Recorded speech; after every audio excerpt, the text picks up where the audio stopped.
I think sometimes in the past I was definitely too focused on the end result, just getting the picture, and I didn't really enjoy the experiences enough along the way.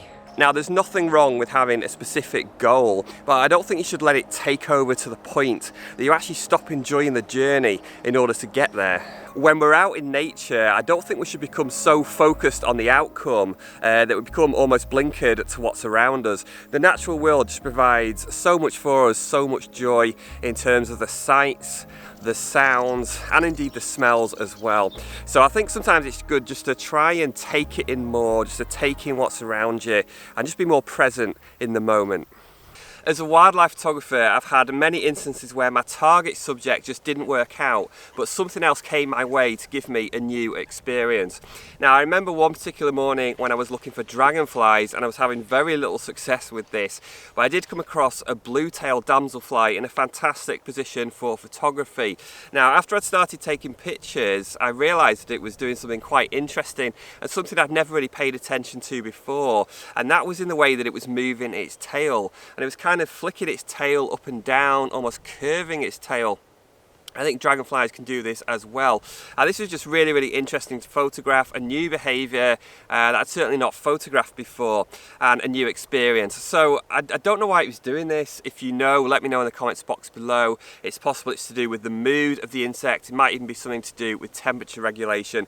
And perhaps coming across something unexpected can actually give you the opportunity to learn new skills, or at least test yourself a bit more, exercise your brain a little bit more. Now, when I came across a swan family on this causeway, it certainly wasn't my intended subject, but I decided to turn my attention to it because I knew there was a great opportunity there for images. Now, technically it was quite difficult here with the lighting and also trying to get all the birds in sharp focus. I actually shot a lot of images around f9, I think maybe some at f10. That was to try and get enough sharpness of the swan and the cygnets as well. And with the lighting, I actually chose to use a little bit of fill-in flash, which I thought would improve things. And both those techniques were something that I rarely do. So it was a really good opportunity just to exercise myself. Now, even if we do get our target species, there's no reason why we can't concentrate on the familiar species as well. Earlier this year, I was photographing European rollers in Serbia, and I got some fantastic portraits of this bird. I've got many kind of standard portraits of the rollers over the years. So my attention was then actually drawn to a pair of jackdaws which were nearby. Now, they were just interacting so well. There was a lot of behaviour there, some mutual preening, a bit of courtship displaying, just lots of behaviour going on. So I chose to spend a bit of time photographing these birds, and I'm really glad that I did. Maybe they're not as glamorous a bird, but I found them very rewarding to watch and photograph, as are a lot of the corvids. If you're enjoying this style of content, kind of more thoughts and reflections on wildlife photography, then please let me know in the comments below. Things do not always go as planned in wildlife photography. That is the nature of it. So if you only ever concentrate on the end result, the outcome, then you're going to be unhappy quite a lot of the time. So I think it's better just to try and go with the flow, accept that you're not always going to get what you're after. Again, just enjoy those surroundings, everything nature has to offer. Enjoy new locations, perhaps meeting new people as well. And eventually you will come across something exciting, something special. You will. One of my favourite things is photographing small birds, and particularly creating the setup for myself. So that can involve an awful lot of planning in terms of finding the right location, assessing the light, making sure there's enough birds there, the backgrounds, and then gradually setting up bird feeders. And all of this is before you even start to take a picture. Now, in the past, this was part of the process that I just didn't really enjoy. I just wanted to get to taking the pictures. I just want to take the photograph. I don't really want to have to do all that stuff in the beginning, in the planning stages. But now I actually find I really do enjoy that planning part of the process. Dare I say it, maybe as much as the actual photography itself.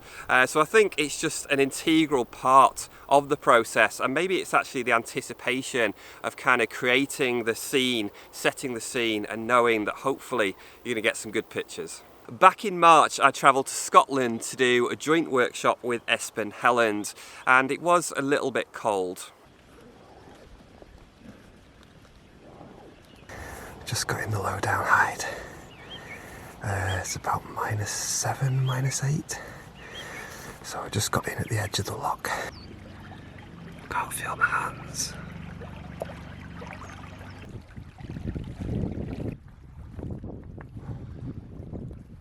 Now, along the way, we stopped at one of the motorway service stations, and as soon as we pulled in, I could see that there was a lot of rooks, because I think I have a bit of a rook radar.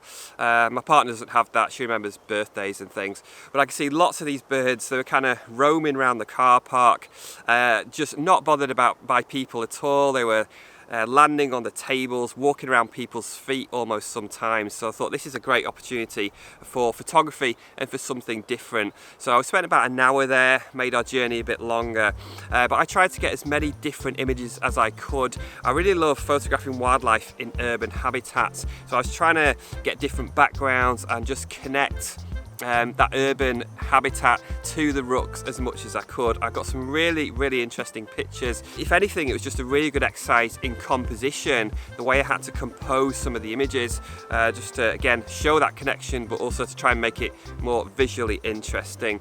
So none of this would have happened, I wouldn't have had this experience had we not stopped. So it is literally an example of enjoying the journey along the way. Without a doubt, one of the best journeys for me personally has been watching and photographing my local roe deer, and I've just learned so much more about the necessary fieldcraft, how to capture them on camera, and I've learned much more about the behaviour of this animal and had so many experiences. It's been fantastic. So I'm going to be making a whole video about this, hopefully pretty soon, what I've learned in the field, how to get pictures of roe deer. Now, the videos I make for YouTube, yes, they are largely results based, but that's because I'm trying to help people to improve their photography and certain techniques. But for my own photography, I just don't worry quite as much now. I try and go more with the flow, and in fact recently had a good example of that when I was with a group doing some birds in flight photography, and everything was good, but the light was pretty poor that day, and what we actually did was switch to try and do some panning shots, motion blur type shots, so just to use the conditions, still try and get something interesting, something worthwhile. So do you think you tend to put more of your focus into the resulting image, or do you just enjoy the process and whatever unfolds? Please let me know in the comments box below. Thanks so much for watching. I'll see you next time.